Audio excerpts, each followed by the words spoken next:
The rest is silence.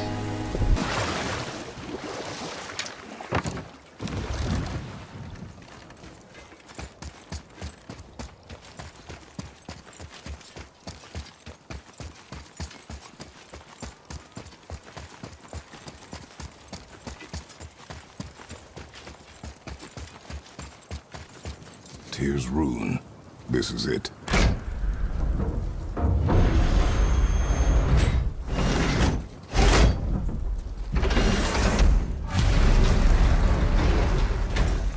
We're inside. But what is this place? Your guess is as good as mine, little brother.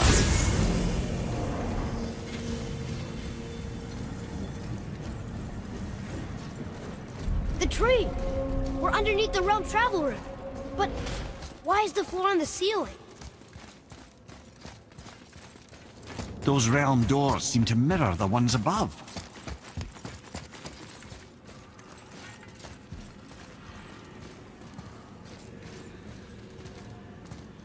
Up there. Tyr used the same magic to protect the Black Rune. The clue we seek may be inside. Huh. Right next to the Jotunheim door. Interesting. But can we reach it? Not from here.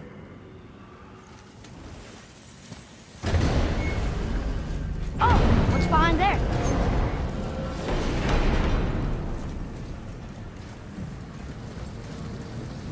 Well, one inner sanctum within another. Those tapestries. Looks like more giant art. Whatever Tyr did for them must have been big. Whoa, who are they?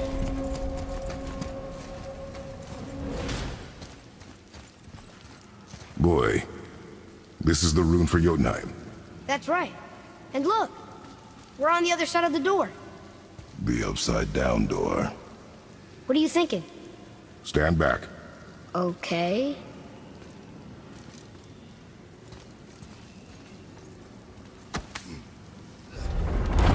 It's moving!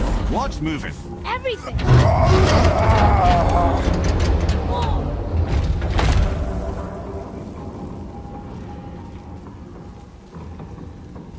Extraordinary. The whole room is built on some kind of axle. There's chains on both sides.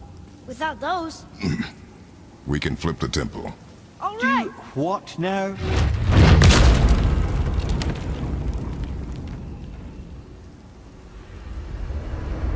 Uh-oh. Things are happening.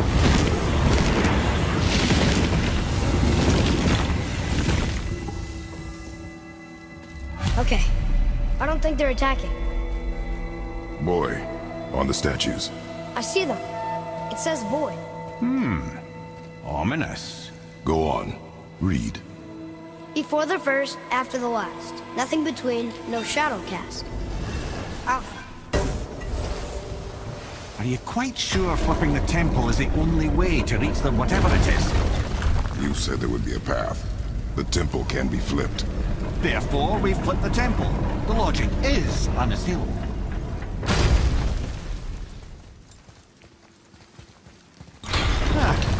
Not sure what happens when we recklessly upend a room that's rooted to 8 other realms. I'm curious, of course, but it's a leap to imagine it gets us to Jotunheim. I don't mind a lead. Well, who knows? Perhaps you and Tyr are the same kind of mad.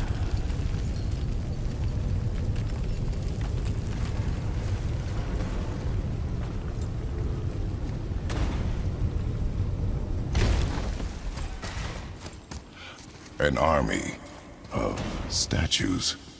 I don't think they're the kind that come to life, if that's what you're worried about. Tyr often said that in the world of PC envisioned, the only soldiers he'd need would be statues. Bless his heart, but the bugger did take himself rather seriously, didn't he? Here, boy. Another one. It says his name is Bergelmir. I think Mother said he was the king of the giants. Aye, that he was. And quite a bit more. Looks like he had a lot of kids. That, little brother, is what we call an understatement. He's dead, but nobody killed him. Do giants die from old age? They may, though it's rare among the legends.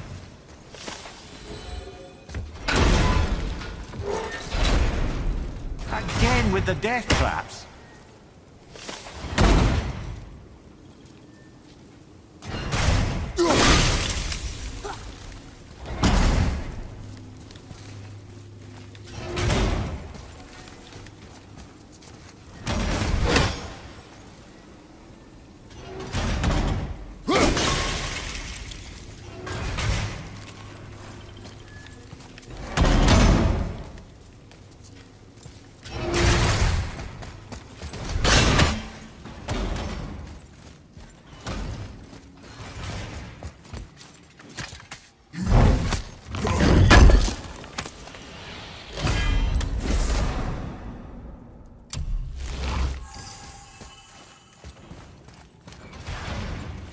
Father, over here.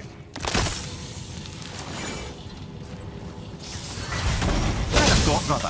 Why don't you let the lad for a while? And let you miss this. No.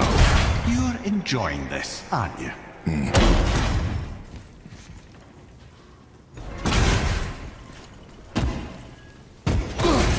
Jay, we made it. Time to do what you do, brother. Leave them in peace.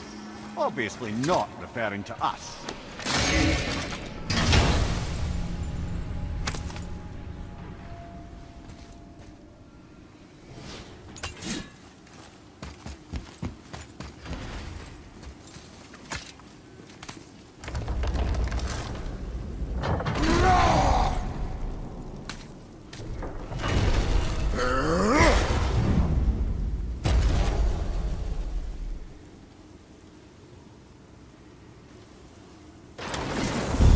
Look out! Right behind!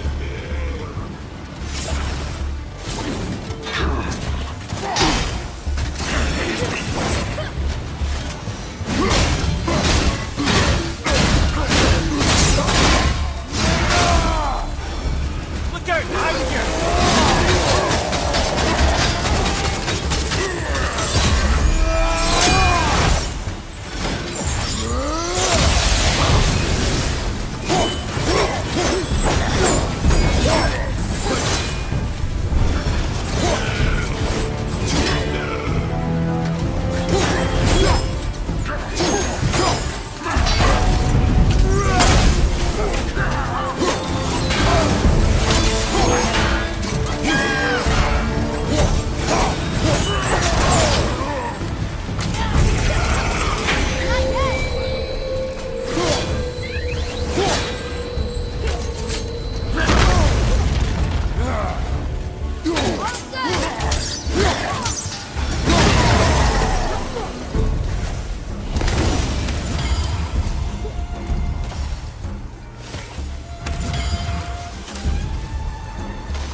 Come.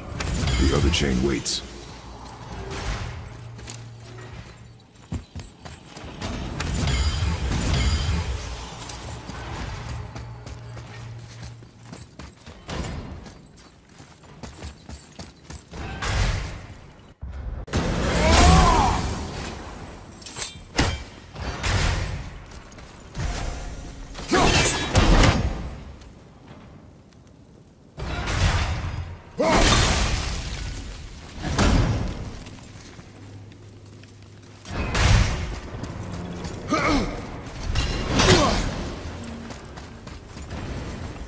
Atreus, to me!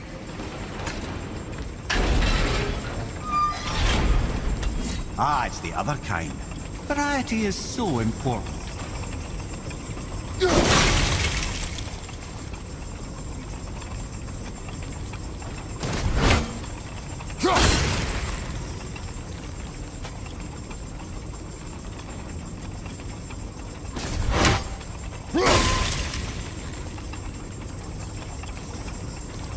I truly do hate this part. I know.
I, for one, never doubted.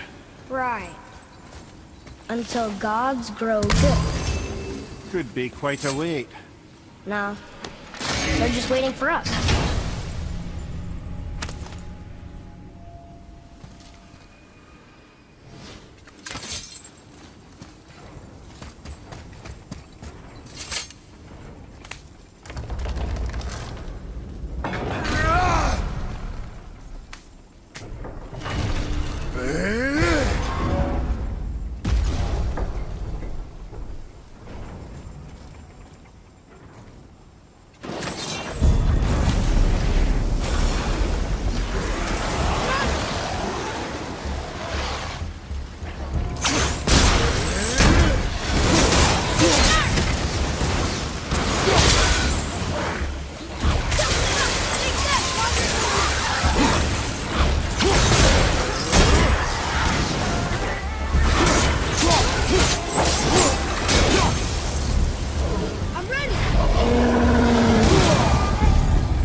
Yes, sir? Time to flip the temple. Yes, sir. Let's just agree to stop saying flip the temple. It's starting to sound normal.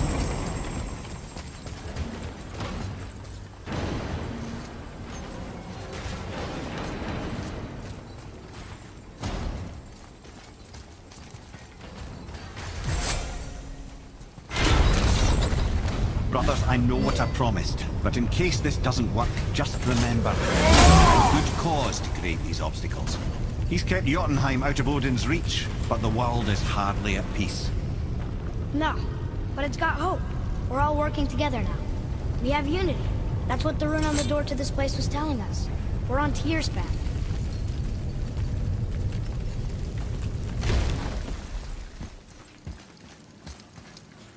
Lift with your legs, brother. He knows. Just trying to be helpful.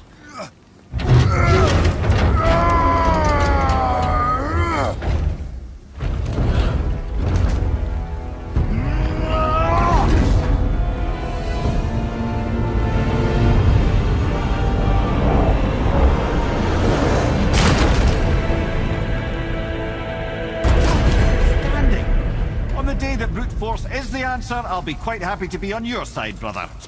See that, Mimir? Nobody can do all this alone. All these obstacles. They're just chances to prove we're the ones who can beat them. We may argue. Me and Father, you and Freya, Brock and Sindri. But when we all work together, we do make a good team. And that's Tyr's test.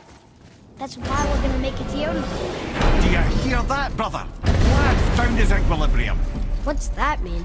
He means you speak wisely, Atreus. And that is good to hear.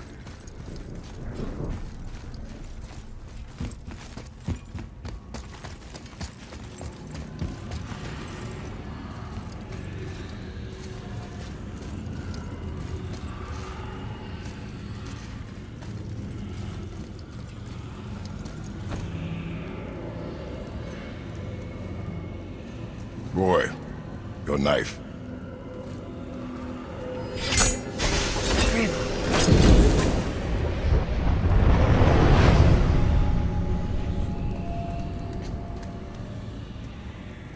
Well, what have we got?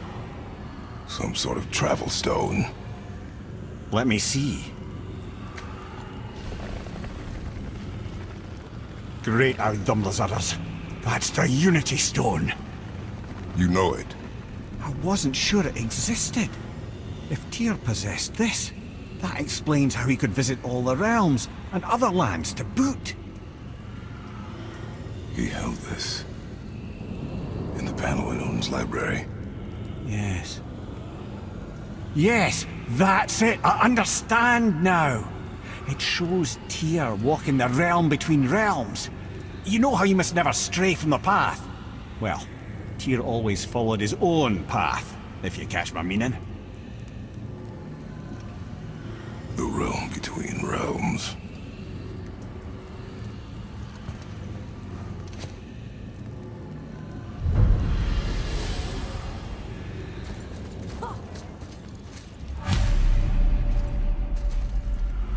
So you're saying Tyr's shrine showed him stepping off the branch of the World Tree.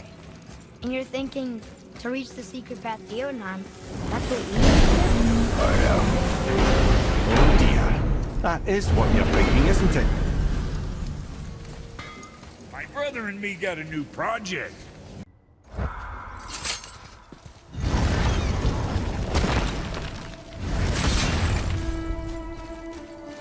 This is it, right? The rock stool? Aye, lad. The Council of Valkyries. The Valkyries are of Valhalla, are they not? Glad to see you're paying attention, brother. You are correct. Valhalla, the great hall of the Einherjar, is their home within Asgard. But while there, they are subject to the scrutiny of the All-Father himself. And relations between the Valkyries and Odin were tense during my tenure as his advisor. Why? Well, that's an even longer story, lad. For now, why don't we look around for some clues?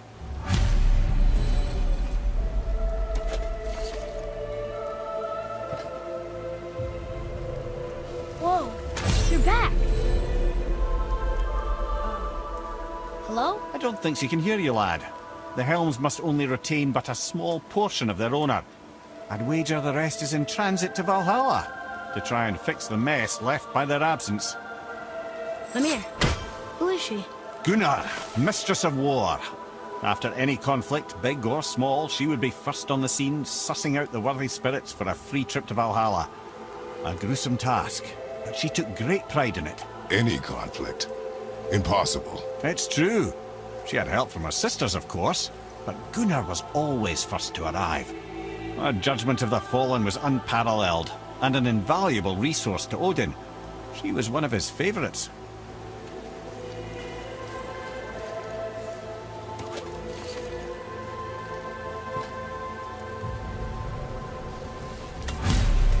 Ah, Gondul. Beautiful Gondul. And? Huh? That's it? Beautiful Gondul? No story or anything? Oh, sorry, lad. The sight of Gondul always took my breath away. Gondul had a silver tongue, a sharp wit, and struck a figure so stunning it literally drove men insane. Odin forbid her from setting foot in Midgard after a time, as insanity is not a welcome trait in Valhalla.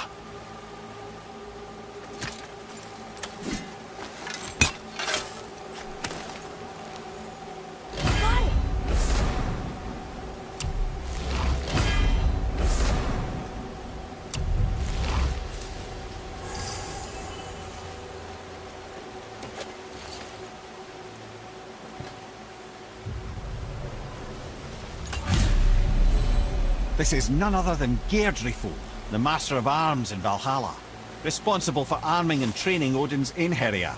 His what? His army come Ragnarok. The entire reason Valhalla exists, you see. The Einherjar wait in the Great Hall endlessly, feasting, drinking, and fornicating themselves silly. Once Ragnarok begins, Odin calls them into service to fight on his behalf. Geirdriful had her hands full training that lot.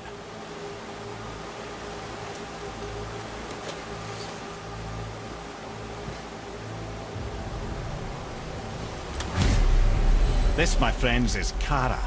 Now, Valkyries are volatile by nature, but Kara, the lass is Wild Storm personified. A wild storm.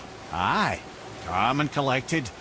Then the air would shift and the fury of her storm would unleash.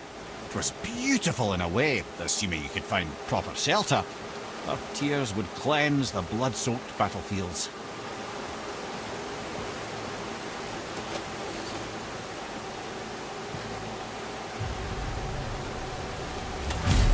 This is Rota, a chooser of the slain. I thought all the Valkyrie did that. Not exactly, lad.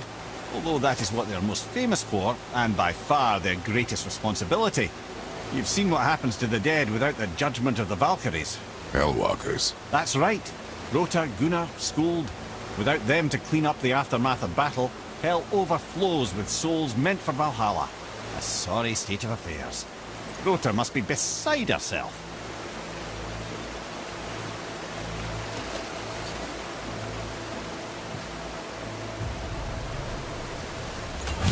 Ah, here we have Air, the healer. A Valkyrie healer? Strange. Air was strange, as a matter of fact. Very quiet, very calm. Where her sisters were violent rapids, Air was a gentle stream. She healed the wounds of both mortals and gods, and even a certain all-knowing sage who once drank too much and fell off a mountain. Not my proudest moment.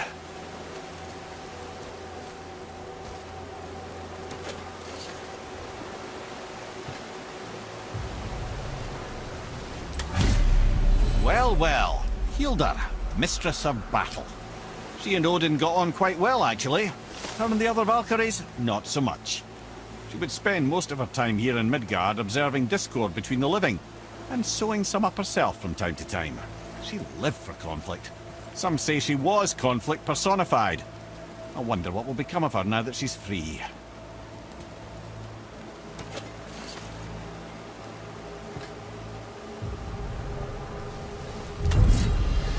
Olrun, once the daughter of a powerful chieftain. She fell defending him during a Reaver attack. Olrun was escorted to Valhalla, where she chose to devote her afterlife to the pursuit of knowledge above all else.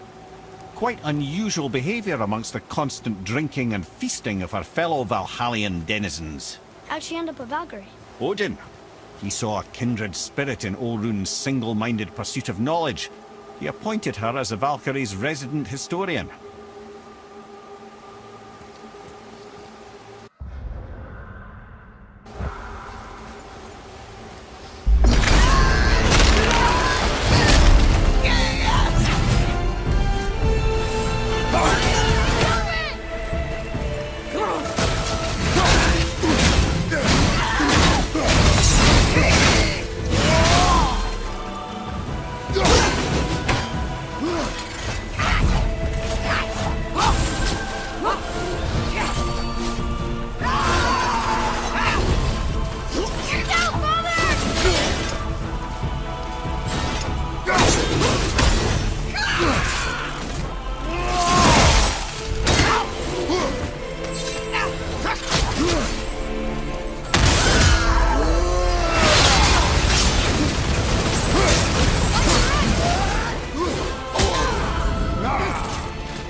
friends. You have saved the Valkyries. Sigrun, how did this happen? Mimir, is that you? You have been freed, but... Freedom comes at a price, milady. You speak truly. Countless winters we served the All-Father. But only through his union to the Queen did we ever taste some measure of freedom. But aren't you the queen? There has only been one Queen of the Valkyries, the goddess Freya. When Odin severed her wings, I served in her absence, but it wasn't enough for the All-Father. He used an archaic piece of magic, corrupting my sisters. I tried to contain the damage by imprisoning them in places where they could cause no harm, but soon I lost myself as well. Sigrun, I'm sorry for being so worthless. I could have done something, or tried at the very least. What will you do now? I must reunite with my sisters. Together we can restore balance to the realms. You have the eternal blessings of the Valkyries.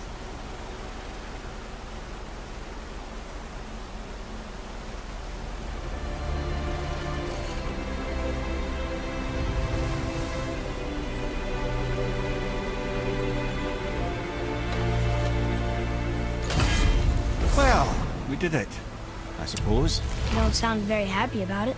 It's difficult to be happy about anything when you're a reanimated head. I'm grateful we were able to set the Valkyries free. But so much of this could have been avoided if only... You said it yourself, Ed. It does not matter anymore. The past is the past. Well, that's awfully cheerful coming from you. I am in a good mood. The dwarves will make use of this helm. Your dad's a wee bit single-minded, isn't he, lad? Definitely.